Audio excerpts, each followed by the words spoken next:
Nah teman-teman, sekarang kita mau ngeliat ke kebun singkong ya Mas ya. Oke, Mas ya, Wisnu, di bersama Mas Arga Wisnu. Soka, ya. Iya. Tempat petani kita nanam singkong. Bisa kita lihat di depan Mbak Gabi. Oh lewat sini? Sini. Oh oke. Lewat sini ternyata. Jalannya bukan lewat situ. Kita jalan ke perkebunan singkong. Ya, jadi memang kalau untuk yang lokasi sini nggak hamparan luas sampai ratusan hektar itu enggak ya, tapi dari petani mau nanam di pinggiran pun seperti ini bisa kita nanti akomodir hasil mereka gitu, tetap bisa kirim ke kita. Iya. Berarti meskipun nggak banyak, tetap bisa kita beli gitu di iya. pinggir-pinggir seperti ini. Kalau ini umur sekitar 1 bulan ini Mbak. Yang ini segini 1 bulan nih. 1 bulan ini belum ada isinya. Ini baru 1 bulan dan belum ada isinya ya Mas kalau masih kayak gini. Itu kalau singkong tuh ditanamnya ininya ya, batangnya gitu. Batangnya Mbak. Batangnya terus ditancepin. Kalau untuk hasil lebih maksimal sih kita bisa dibikin lubang dulu gitu ya. Dibikin lubang biar tanahnya makin gembur, hasilnya nanti singkongnya bisa gede-gede. Iya, berarti kalau lebih bagus itu dilubangin dulu baru ditancepin itunya ya? Iya, batangnya. Si batangnya itu. Ini kebun apa Mas? Yang ini? Ini pohon waru. Pohon waru. Iya. Bener-bener kebun sekali di sini. Iya. Bener-bener kebun. Ini salah satu kebun milik petani kita, luasnya sekitar 1 hektar, Mbak. 1 hektar. Jadi kalau untuk yang di daerah Arga Soka sini, potensi singkongnya cukup besar sebenarnya ya, cukup besar. Cuman memang tidak satu hamparan luas sampai ratusan hektar gitu. Tapi spot-spot ada yang 1 hektar, 2 hektar, tapi banyak gitu. Oh iya, jadi tapi meskipun dia penanamannya cuma 1 hektar, 2 hektar, tapi banyak tempatnya ya? Betul, nah jadi ini salah satu lokasi punya anggota petani kita. Kalau ini sih umur sudah sekitar 7 bulanan gitu. Ini ladangnya ya Mas ya? 7 bulan. Ini 7 bulan? 7 bulan kalau untuk tinggi juga ya? Dipanen itu kan di umur 9 sampai 10 bulan itu yang singkongnya udah cukup besar gitu ya. 9 bulan Mas? 9 bulan, 10 bulan. Oh 9 bulan, 10 bulan, baru bisa dipanen? Ya kalau ini kan masih kecil-kecil ya. Sebulan nggak apa-apa dicabut Mas? Nggak apa-apa. Itu udah ada isinya kalau 7 bulan ya? Udah, tapi kan masih belum maksimal, masih kecil banget gitu. Masih kecil. Oh kecil ya. Biasanya satu pohonnya ada berapa Mas umbinya? Umbinya bisa sampai 5-6 umbi gitu ya. Beratnya ya kalau bobotnya itu sekitar 5 sampai 10 kilo sih. 5 sampai 10 kilo? Ya, kalau sudah waktunya panen. Bahkan kalau dengan kita treatment dengan budidaya secara organik, terus budidayanya juga teknis penanamannya dengan teknis penanaman yang benar gitu ya, kita lobangin dulu, terus pupuk organiknya juga disesuaikan dengan standar. Itu ada jenis singkong yang 1 batang bisa sampai 100 kilo gitu. Satu batang bisa 100 luar kilo. biasa. Dengan metode yang tadi? Iya, dengan penanaman organik, terus nanamnya harus dilubangin dulu, jarak tanamnya. Kalau ini kan memang masih kurang lebar ya. Jaraknya? Iya, masih jaraknya belum ini jauh? masih baru sekitar 60 cm. Kalau kita mau hasilnya lebih maksimal, minimal 1 meter kali 1 meter. Idealnya segitu? Idealnya 1 kali 1, terus dilobangin 40 gitu, 40 cm gitu ya, dalam 40 cm. Nanti umbinya menjalarnya kan semakin bagus ya? Luas ya. Jangkauannya semakin luas, hasilnya besar-besar. Makanya ada yang 1 batang bisa sampai 100 kilo. Nah dengan metode tanam yang tadi itu ngaruh ke teksturnya nggak? Kalau misalkan kita nanam cuma ya udahlah asal nanam aja gitu, nggak dengan metode yang Mas jelaskan tadi, itu untuk tekstur dan rasanya bisa beda atau gimana Mas? Kalau tekstur sih relatif ini ya nggak jauh beda, cuman hasilnya kan lebih tinggi. Dengan hasil yang lebih tinggi otomatis itu akan menekan di biaya operasional kita. Kita memperhitungkan di biaya produksi ya. Dengan luasan sama misal 1 hektar dengan tanam konvensional paling 1 hektar 30 ton gitu ya. Tapi dengan sedikit teknologi yang sederhana tapi hasilnya maksimal bisa 3 sampai 4 kali lipat hasilnya kan dari yang konvensional itu. Iya, walaupun biaya produksi nambah dikit tapi bisa ketutup dari hasil panen yang lebih banyak lagi. Jadi secara margin ya pastinya lebih bagus dengan ada teknologi penanaman yang lebih bagus ya Mas. Gitu. Kalau ini kan mungkin masih konvensional ya, masih belum menggunakan media yang tadi. Ditanam, nggak dilubangin dulu, terus ditancap gitu ya. Tapi ini ada jenis-jenisnya nggak Mas untuk singkong sendiri? Kalau singkong itu di Indonesia itu ada sekitar 30-an jenis singkong gitu ya. Ada 30-an jenis singkong di seluruh Indonesia. Nah, ini salah satu tempat yang rencananya juga kita mau jadikan sebagai pusat studi singkong gitu. Nah, harapannya nanti orang di seluruh Indonesia dari daerah manapun pengen belajar singkong dari hulu sampai hilir ya di sini gitu. Jadi semua jenis ada 30-an jenis singkong itu nanti akan kita taruh di satu lokasi di sini untuk menjadi tempat koleksi gitu ya. Nanti satu jenis misal 5 batang atau berapa batang tapi semua ada di sini. Orang belajar ke sini ini jenis singkong A, singkong B gitu. Nah, kembali lagi sama jenis singkong tadi. Kalau di sini yang ditanam jenis apa, Mas? Ini kan untuk apa? Untuk bahan-bahan dasarnya untuk membuat mokaf tadi ya. Nah, kira-kira jenis di sini untuk mokaf sendiri itu pakai apa, Mas, jenisnya? Kalau jenis singkongnya di daerah Banjar yang banyak itu singkong Dharma. Singkong Dharma. Singkong Dharma, ada singkong Kelanting gitu ya. Kalau singkong Dharma itu kan jenis singkong yang enak. Maksudnya singkong itu kalau langsung diolah jadi makanan, direbus atau jadi singkong goreng itu enak langsung dimakan. Tapi ada jenis-jenis singkong yang pahit, yang mungkin kadar sianidanya tinggi gitu ya, singkong racun itu kayak contohnya singkong Kelanting tadi itu. Itu kadar sianidanya tinggi. Tinggi dan biasanya nggak enak untuk langsung diolah jadi makanan.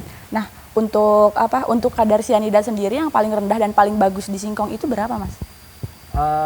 Kita standarnya di bawah 5% ya. Di bawah 5%. Iya. Itu baru bisa dibilang bagus. Itu memang justru dari singkong-singkong yang pahit itu malah lebih bagus gitu. Kenapa Mas kok bisa lebih itu, bagus gitu? Lebih ke ini ya, lebih ke kandungan airnya, kadar air, terus nanti hasil dari rendemennya itu lebih tinggi dibanding singkong-singkong yang enak gitu. Yang sianidanya rendah. Oh, gitu. Kalau yang ini jenis apa, Mas? Kalau ini Dharma. Dharma, berarti kadar sianidanya nggak terlalu tinggi ya, daripada yang Kelanting tadi. Betul. Tapi ini digunakan untuk mokaf juga? Mokaf juga bisa. Jadi prinsipnya untuk membuat mokaf sebenarnya semua jenis singkong sama gitu. Cuman bedanya di treatmentnya aja. Kadar airnya biasanya yang membedakan. Semakin rendah kadar airnya, padinya semakin tinggi kan itu mempengaruhi di rendemennya. Kayak contohnya misal kita bikin 100 kilo bahan baku, nanti ada yang jenis singkong enak paling nanti jadi tepung cuma 25 kilo gitu. Tapi dengan jenis singkong yang pahit, yang singkong racun gitu ya, itu nanti jadi hasil tepungnya bisa lebih tinggi, bisa 28 kilo, 30 kilo gitu. Berarti emang nggak ada kriteria khusus untuk mokaf itu ya? Tidak ada. Jadi yang penting si singkong ini nggak cacat gitu. Dalam artian di dalam singkong itu biasanya kan ada hitam-hitam itu rusak. Nah itu kita waktu pengupasan, pencucian sekaligus kita ada sortasi di situ, disortir nanti yang jelek-jelek kita singkirkan. Oke. Di sini pengelolanya siapa, Mas? Pengelolanya ada. Oh, ada ibunya itu ya? Ibunya petani di sana. Berarti Masnya hanya mengawasi aja ya? Iya, kita mengarahkan. Untuk quality control kita kan memang mulai dari proses budidayanya sampai proses pembuatan tepung kita dampingi terus gitu. Selalu didampingi. Berarti ketiga klaster itu selalu didampingi ya, Mas?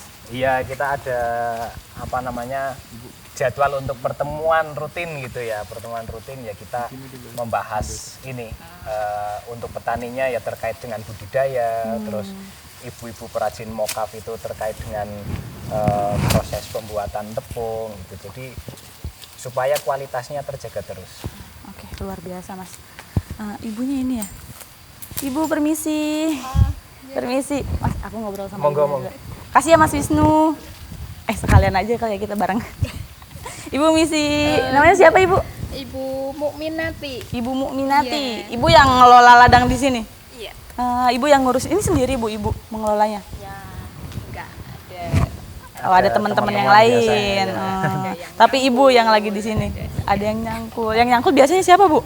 Yang nyangkul ya Kelompok tetangga. bapak-bapak. Ya laki-laki pasti ya, masa ibu nyangkul. Tapi ada juga ibu. Ada ibu-ibu yang nyangkul. Ibu ini di sini lagi ngapain, Bu? Ini mau apa? Bersih-bersih. Nyabut Rumput. rumput, iya. Oh, ibu yang merawat. Iya. Oh, gitu. Ibu udah berapa lama Bu merawat singkong di sini, Bu? Ini udah puluhan tahun. Oh, lahannya punya ibu? Iya. Oh, punya ibu. Alhamdulillah. Alhamdulillah. Ditanamin singkong semua ya? Ya, ini sih masih macam-macam. Oh, macam-macam. Enggak singkong semua berarti tanah punya ibu ya? Tapi kebanyakan singkong lah ya. Nah, Ibu, suka duka Ibu gimana sih ngurusin singkong ini, nanam singkong? Suka dukanya gimana ya? Saya emang udah apa ya? Besarnya emang dari singkong. Oh, besarnya dari singkong. Emang Besarnya Anak singkong. anak anak singkong. Anak singkong ya, dulu makanan pokoknya singkong. Makanan Gitu. pokoknya singkong, terus lauknya juga pakai daunnya itu di sayur. Ibu tadi lagi bersih-bersihnya gak apa-apa, Ibu, nanti aku ikutin Ibu aja kalau lagi bersih-bersih biar nggak ganggu. Iya. Bersihin rumputnya ya, Bu ya? Iya, ini kan harusnya sih pakai itu, pakai cangkul. Oh, ininya biar dibersihin ya, Bu ya. Ini kan biar isinya bagus. Ini dirawat pakai cangkul. Namanya apa sih? Matun lah, diwatun. Oh, kalau di sini Nah, diwatun kalau ini sih namanya. udah hampir Panen. dicabut, ini udah Oh, ini udah isi. mau Kalau dicabut ini. umur 3 bulan, 4 bulan Harus dibersihin. dibersihin. Ibu biasanya di sini berapa orang, Bu, yang ngurusin ini? Di sini ya 3 sampai 4 orang. 3 sampai 4 orang yang mengelola ini. Biasanya singkong yang dihasilin sebanyak apa, Bu? Kalau panen? Kalau panen Kalau 1 hektar ya rata-rata 25 ton. 25 ton 1 hektar. Iya. Itu pasti terus-terusan segitu atau Ya, ada standarnya perubahan? segitu, Standarnya ya. 25 ton. Iya, itu yang paling rendah ya kalau Pastilah. kita kalau kita kadang-kadang pakai kalau lagi untung teknologi. ya lumayan. Nah, ini kan di ininya ke Mas Wisnu ya. Biasanya 1 kilo berapa, Bu? Harganya? Kilonya 1.000. 1.000. Berarti 25 ton dapat berapa tuh, Bu? 25 ton. Hitungnya pusing ya. Apa ya, sekilo 1.000. Nah, Keren ibunya pengusaha singkong. Nah, berarti Ibu udah kenal banget dong sama Mas Wisnu ya? Ketemu terus dong sama Mas Wisnu ya? Iya, ya lumayan karena kenal. di ladang ketemu, di tempat produksi ketemu. Oh, ibunya juga tempat produksinya ada? Ya ikut bantu-bantu di lokasi ini. Produksi juga. Iya. Oh, berarti Ibu nggak cuma di sini ya? Berarti emang Ibu tuh terus-terusan terlibat sama Iya. Mas Wisnu ya? Iya. Karena kan kita udah jadi apa ya, ekosistem gitu ya, dari klaster petani, perajin mokaf sama di rumah mokaf sendiri udah satu ekosistem yang saling berkaitan dan iya. kita memang membuat apa namanya, ada chemistry lah dengan petani gitu, biar apa yang dikeluhkan petani kita juga tahu, apa yang menjadi rencana yang mau dilakukan dari Rumah Mokaf Petani juga bisa memahami. Iya, iya. Nah, biasanya Ibu suka ngeluhin apa nih ke Mas Wisnu? Mas ini nih Mas singkongnya jelek apa gimana gitu. Pasti kan Mas Wisnu ini banget ya, Bang, mengarahkan gitu, ngasih ilmu ke Ibu juga, cara penanaman yang benar gimana. Biasanya Ibu ngeluhin apa ke Mas Ya, Wisnu? ngeluhinnya ya apa sih ya? Memang kalau ngolah singkong itu dari nanam sampai menjadi bahan baku itu memang menguras tenaga lah. Tenaganya, iya, tenaganya lumayan capek lah. Ketika bahannya itu kurang cocok, kurang pas, pastinya ya sedih lah. Iya. Orang ngolahnya udah Capek, ternyata nggak lulus kriteria. nggak lolos gitu. Ya rasanya sedih, Nah, capek. sedihnya di situ mungkin ya. Nah, capek, mungkin kalau misalkan sedih. emang bahannya nggak sesuai dengan quality Iya. controlnya Mas Wisnu bisa ngasih gimana solusinya ke Ibu gitu ya. Biasanya kendalanya selain hasilnya yang kurang maksimal itu apa, Bu? Dari mulai penanaman sampai panen. Mulai penanaman ya mungkin cara penanamannya ini pupuknya mungkin kurang, jadi hasil panennya juga kurang. Terus untuk menjadi bahan bakunya itu misalnya mokaf, kendalanya ini misalnya musim mendung itu kan nggak bisa langsung kering, yang harusnya 2 hari kering sampai 3 hari sampai 4 hari nggak kering, kan akhirnya jadi kurang putih lah gitu. Jadi singkongnya kurang putih. singkongnya Emang kurang Pak Mas menyambung putih, dari jadi- ibunya nih. Tadi kan kalau misalkan ini kurang putih katanya. Emang sambil jalan boleh Mas? Boleh. Ayo. Nah, kalau misalkan Ibu kan tadi bilang katanya kurang putih ya. Emang kriteria yang seputih apa sih Mas untuk menjadi tepung mokaf yang memang lolos standarisasi? Ibu, ayo Ibu. Ya, Yang- kalau untuk standarnya memang untuk saat ini kita kan untuk kelas ini ya premium memang yang benar-benar putih gitu Iya. ya, benar-benar putih, nggak ada bintik hitamnya gitu. Biasanya kan ada bintik hitam gitu. Nah, jadi salah satu yang menjadi faktor biasanya ada bintik hitam itu dari segi pengupasan biasanya nggak bersih gitu, masih ada sisa-sisa gitu. kulit itu. Jadi pas penepungan itu yang membuat ada bintik hitamnya. Jadi memang ya itu tadi, mulai dari proses budidaya sampai ke proses pembuatan tepung itu yang kita dampingin terus gitu. Iya. Nah biasanya tadi kan Mas bilang kalau misalkan dari pengupasan ada bintik hitam gitu, itu kan nggak bagus juga, pasti dibuang ya. Nah biasanya muncul bintik hitam itu karena apa Mas? Apa salah dari penanaman, pemupukan atau Dari gimana? sisa itu Mbak, dari sisa pengupasan biasanya kulitnya nggak bersih sampai hilang. Harusnya kan Oh, sampai putih banget gitu. sampai Oh. kulitnya benar-benar bersih gitu, nggak ada sisa kulit Iya, gitu iya. ya. Biar menghasilkan si chipnya tadi juga putih ya. Betul ya. Kalau misal masih ada sisa kulit kan sampai direndam, sampai dijemur, sampai kering pun masih tetap nempel di situ. Yang bintik hitamnya itu berarti dari kulitnya itu ya? Iya, sisa-sisa kulit Gitu. itu biasanya. Nah, tadi Ibu kan tadi ada keluhan nih dari Mas Wisnu. Nah, biasanya Mas Wisnu menghadapi keluhan-keluhan dari para petani sampai ke orang-orang produksi itu gimana sih Mas?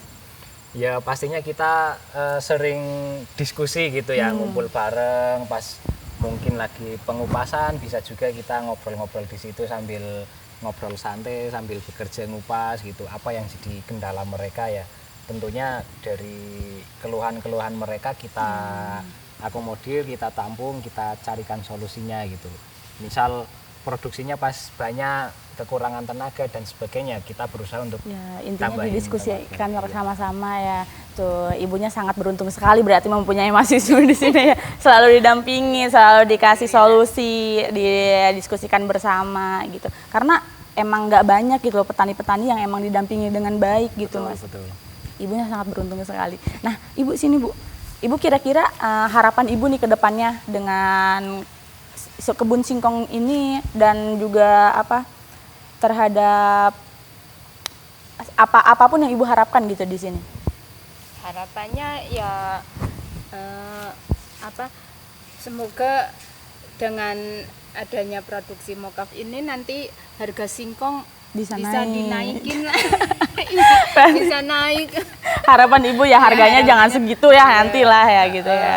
Tuh Mas dengerin Mas Iya, kita Harganya memang bisa naik. keluhannya. Terus untuk alat-alatnya sekarang kan udah zaman modern, Mbak.